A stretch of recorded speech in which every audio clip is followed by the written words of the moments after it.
Hi, welcome to my North London allotment, and tomorrow marks 1 year since I got the keys to this plot. As I'm sure you can see, it looks very different now.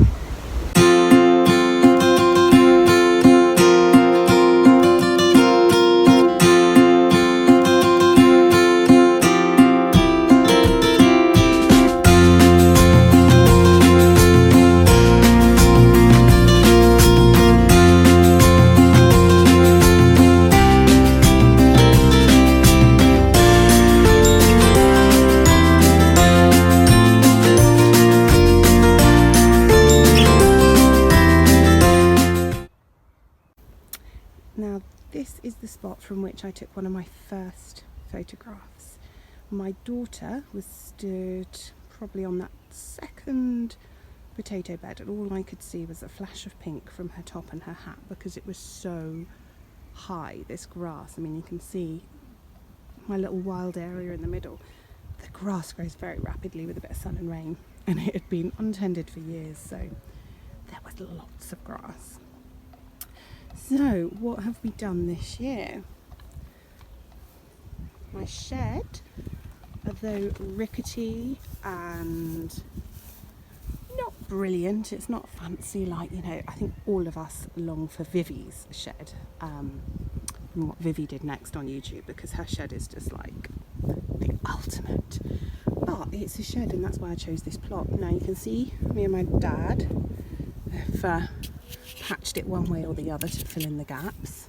It still shuts with this very sophisticated locking system known as a heavy plank,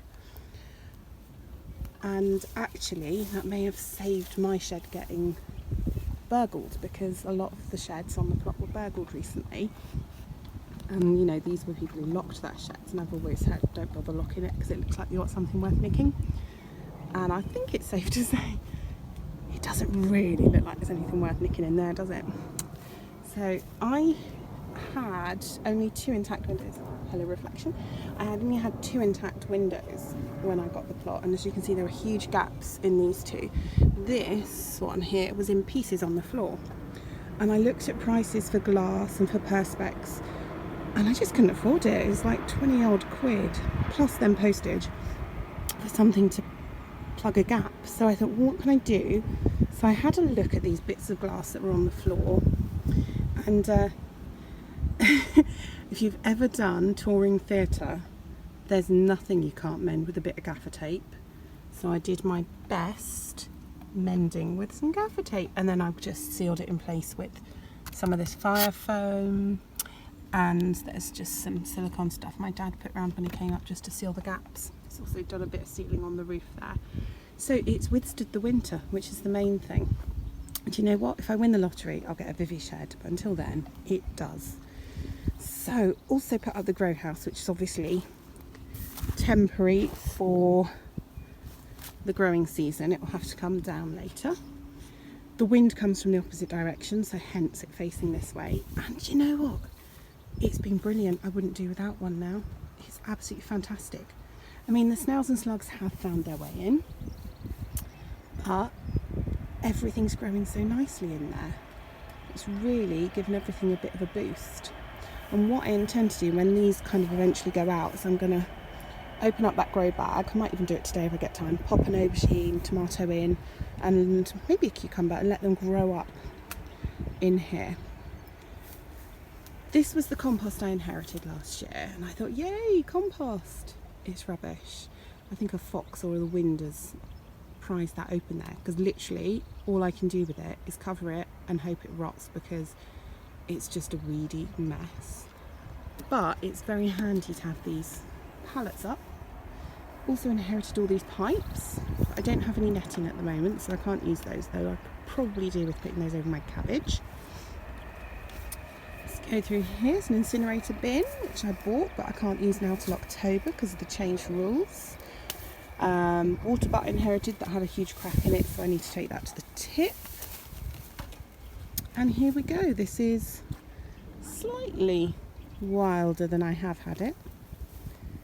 Grass is overgrown on this path. I don't know whether I'm that fussed, to be honest. Don't know what I'm going to do with that, but that's autumn's problem. So compost bins, one of the first things I bought, because obviously I want to no dig as much as possible, so I need some compost. My wheelbarrow that one of my plot neighbours kindly gave me, although I do need to put some air in that tyre. I think the herb bed was one of the first things I put in because I love herbs, and these are doing so well. And eventually I'm going to spread the herb bed all the way down here where the salads are now, and through here and down there. So it's going to be a huge herb bed. It's my comfrey. Must make some comfrey tea. Haven't got round to it yet. Now these are what I could do with some netting for, because this needs to come off and go over my swede. But I do really need to cover those. Look at them, getting pecked and munched. Could do with a beer trap as well. So here's my tomatoes and courgettes. Already had one courgette, we're going to have that for tea. So our first tomatoes growing. This is Amy's mystery plant. She didn't label them, so we're just having fun with it, seeing what we get. Hers are already ripe. She's a bit ahead of me because she's got a lovely south-facing window at home, which I don't have. There we go, bit of nibbling being going on here. That's where I put rhubarb in that was given to me by my new neighbour, who's got the plot behind. Now I never used to be able to see that plot because there was this huge bramble hedge, but she took it on a month or so ago and just got rid of it. Not only can I chat to her now, which is lovely, and see how lovely her plot looks, but I get some more sunlight in. There's my beautiful roses that I inherited. I mean, they're just absolutely lovely. How lucky am I to have inherited some beautiful roses. It's my Musky de Provence squash, like big old Cinderella pumpkins. And then this is my two sisters' bed with random tomatoes on the end, because you can never have too many random tomato plants, surely. Now I did find, I thought they'd all been eaten. I have found I've got some of the sweet corn I transplanted not in plastic left, but you can see they are a bit nibbled. This is my ex bean frame. I have put some more seeds in because, well, the broad beans look all right, but that's about it really. More tomatoes. It's like Tomato Alley. Bit of horsetail, because you know this is the horsetail plot. That's what I should have called it, the horsetail plot. And there's my Cleome, not marijuana plants. And this pansy, I don't know if you remember, I bought some pansies in November just for a splash of colour, and these pansies just keep going. It's wonderful. Now this bit's still covered. Probably not going to do anything with that because it's quite handy to walk along and dump random weeds on. And this is my carrot and onion bed and a horsetail bed, obviously. They're going to come out later. That's what I want to do, get rid of the horsetail. Now you can tell this is horsetail I've already, or my daughter's already pulled once. I try and get it with a bit of root, but if you pull it and you just get the top of it, like that's that bit, it does come back with this kind of more fan shape. That's fine, you just have to get lower to pull it out. Here we go, the kingdom of potatoes. Now those are my King Edwards, which are massive. Down there to the currant bushes. And then these here are the earlies. First early, second early. A couple I'm going to dig out today. Parsnips and onions. These are the potatoes I couldn't find space for in the beds, so they're just in bags and pots. And what looks like some very nibbled dahlias there, which is a shame. That I would imagine is going to be birds. Anyway, that one's still doing okay. There's my strawberries. And if you remember, these currant bushes were randomly kind of in the middle of the plot, and they really annoyed me because they were just in the way. So I moved them all down here. I don't know if they're going to stay there because they might be moving down to the middle. Well, I'll tell you what I'm thinking about. So I've got the big currant bushes there, and that just flash of white between the grass is my hedgehog house. Now what I was thinking, because I've noticed I've had a nice amount of frogs on the plot, is to keep this area as a wild area, like a strip of wilderness. I'm going to do a path down the middle because I've had poppies. You can see a beautiful poppy there. My trees are here. So look at that poppy. Had some native orange poppies as well. Isn't that lovely? And to put trees and bushes and kind of leave it as leave it to nature really, so there's still somewhere for nature to retreat to, and perhaps put a little tiny pond in. Anyway, that's what I'm thinking. And then this whole stretch here, yeah, it's almost another half plot. This I am going to leave until next spring, and I'm just going to use this as like potatoes, because it will break up the soil, will cover the ground, and I don't have to do anything with it until then. This I do need to clear this summer because it's not looking good, not to me, and I'm sure not to other members of the allotment who would like it looking nice and tidy. But I have got something planted, so I'm showing that the plot is taken and I am working. 3 potatoes, one of which has been very nibbled. Onions. This is my buggy park. This is the path I'm going to put in, but it's where I park the buggy when the buggy comes up. Strawberries, a few marigolds, Brussels sprouts, and then this bit here is going to be my flower border. So we've only got the geranium in flower at the moment, but the idea is these are perennial flowers that I bought as tiny plug plants from Thompson & Morgan when they were doing a really good offer, and I'm going to just let them grow really. We do need to do some weeding. What a surprise. And that's a Cosmos Purity. It seems to be a very popular plant on this site because lots of people have got them. And there we go. My anniversary on my plot is getting there. It's not bad for a year. So it's been a year and I've never gardened before.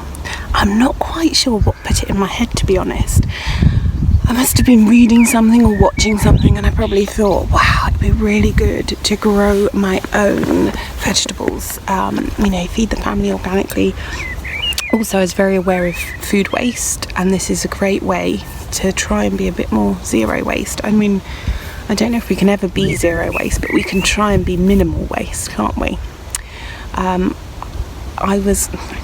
Nice bit of grass, weeding while I sit. I was thinking about how much food we threw away, and we live in a flat in London. It's not huge, and it's a lot of carrot peels, potato peels, stuff like that could be composted, and my parents always composted, so it was kind of really playing on my mind. So I thought, if I get an allotment, I can compost stuff, I can grow stuff, and it's a cycle of life. I can look after the planet a bit more, look after myself and my family a bit more. So that was one of the things. And then I'm one of those people who, when I get an idea, I research the hell out of it. So I started reading lots about gardening and allotments, started watching YouTube channels, which have been just the most amazing resource. I always think if you want to know how to do something, just go on YouTube. You always find someone who's done it before and has done an instructional video.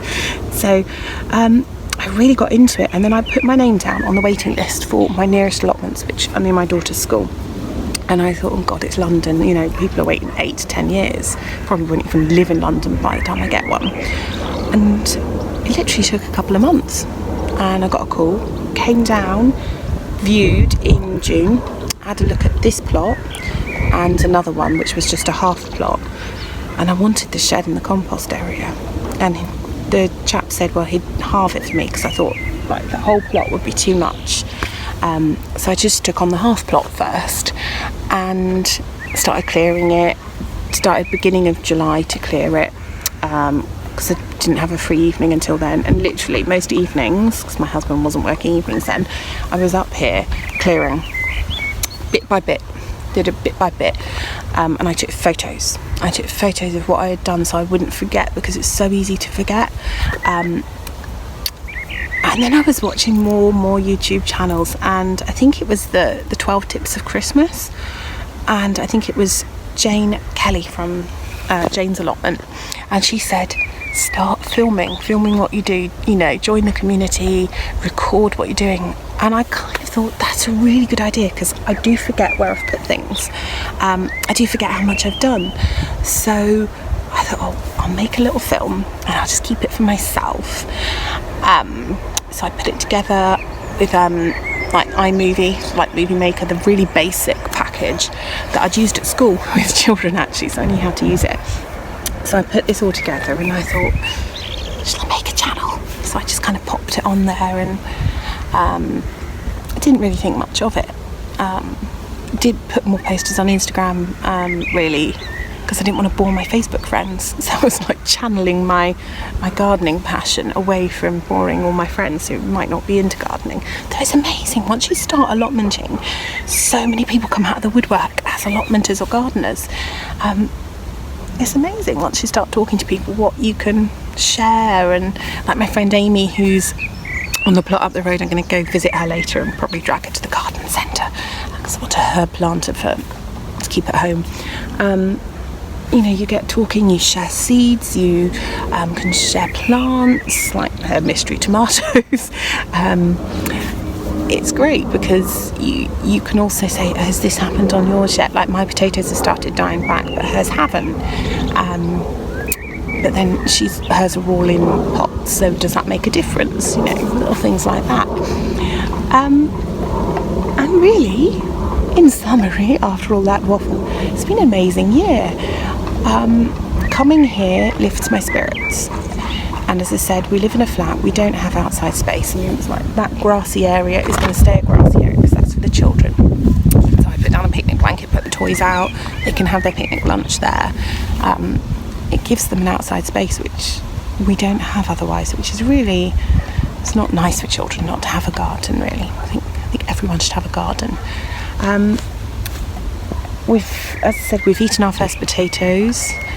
We had a few carrots and French beans last year, just very few, because I just threw them in quite late just to have something growing. And I really, really look forward to seeing our adventure grow over the next year. Hopefully I'll have a better idea of what I'm doing. Hopefully the plot will look a little tidier, though I do feel better from watching like really good gardeners on YouTube. Tidiness isn't everything, you know. Things will be messy, there will be a dumping ground, you know. And if you haven't gardened yet, get yourself on a waiting list, because the thing is, if it's a long waiting list, you might as well be on it. And if your circumstances change or you don't want it when you get that phone call, you can say no, but if you're not on the list, you don't get that opportunity at all. And if nothing else, you can come down, potter around, pull a few weeds, bring your cup of tea, get away from the stresses of everyday life, relax. And you know, as people are saying now, gardening is really good for mental health, and I think we have more pressures on us these days, different pressures from the pressures our ancestors had in many ways. But you know, I'm not entirely sure Britain is going in the direction I would want it to. We seem to be falling backwards in some things and our attitudes to some things. You know, and you look at things like austerity, which have led to some people being in real poverty. You can get an allotment, okay, if you're not retired, it's not going to be as cheap for you. I mean, I have to pay full price. It's lovely that retired people can get it half price, but I think if I was on the committee, I'd be pushing to maybe encourage people on some receipt of some benefits to get a discount, at least on half a plot, to get people here and say, look, you can garden, we will help you. I mean, you come here and you get given tools, you get given advice, you get given plants, and like got given cucumbers last year, got given a lettuce yesterday. People will help you out. Gardeners on the whole are a pretty decent bunch, and it would be really nice to get more people gardening. We need more allotments, we need more community gardens, especially when you look like things getting built, it's flats that are getting built, they don't have gardens. We need outside spaces, and we need to be more connected to our food and to trying to live a minimal waste lifestyle. There we go. Let's see what the next year will bring us.